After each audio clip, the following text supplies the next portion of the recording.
Hello and welcome to the show. I'm Kim Parlee. Great to have everyone with us here tonight.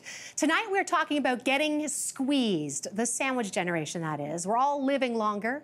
People are waiting longer to have children. Adult children are living at home longer, and that is creating a pressure cooker for 2 million Canadians who are sandwiched in between. So we're going to dive into this, see if we can help out everyone feel just a little less squished with the help of a clinical psychologist and a financial expert. But first, I'd like to introduce you to Jane Hutanen. She's going to tell you her story. Hi, Dad. Oh, hi, dear. How you doing? My name is Jane, and yes, I am part of what is called the sandwich generation. I am 55 years old. I am married. I have 2 boys and an aging father, and that's how you get the sandwich. How's the traffic? All that construction is absolutely horrible. Oh.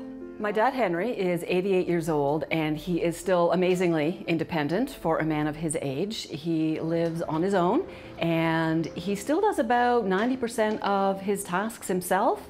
He is slowing down, and the body doesn't do what it always used to do.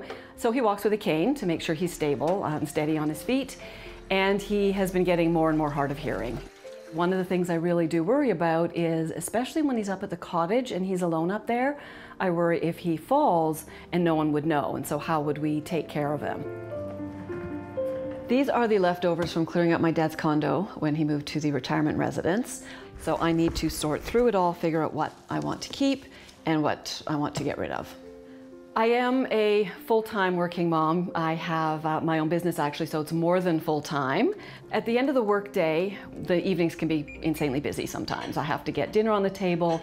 I might help my son with his homework. There's always laundry to do, of course. And really I have to make sure I'm keeping in touch also with our son who's away at university. And he had a lab yesterday? Yes. My husband is amazingly helpful around the house and does a lot of the work. But the reality is a lot of the mental load does fall on the mom in terms of the planning and the thinking and the figuring out of everything that needs to be done. And I gotta make sure that I have my veggies and... You do eat well.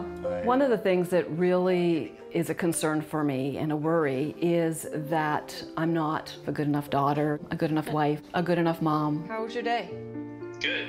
And the choices and the consequences of making those choices that you have to make. So for example, if I go to a work event and skip one of my son's hockey games, what if it's the best game he ever had and I miss it? Jane, Yeah? can you give me a hand? Yeah. I should pull it ready, but it's way up there. Oh, the suitcase? Yeah. Yeah, no problem. At this point in my life, things are stressful and overwhelming at times. There's a lot to juggle, and just trying to keep on top of it all can be extremely exhausting. I am tired all the time, and I need to work at sort of keeping things together so that I can be there for all of my family.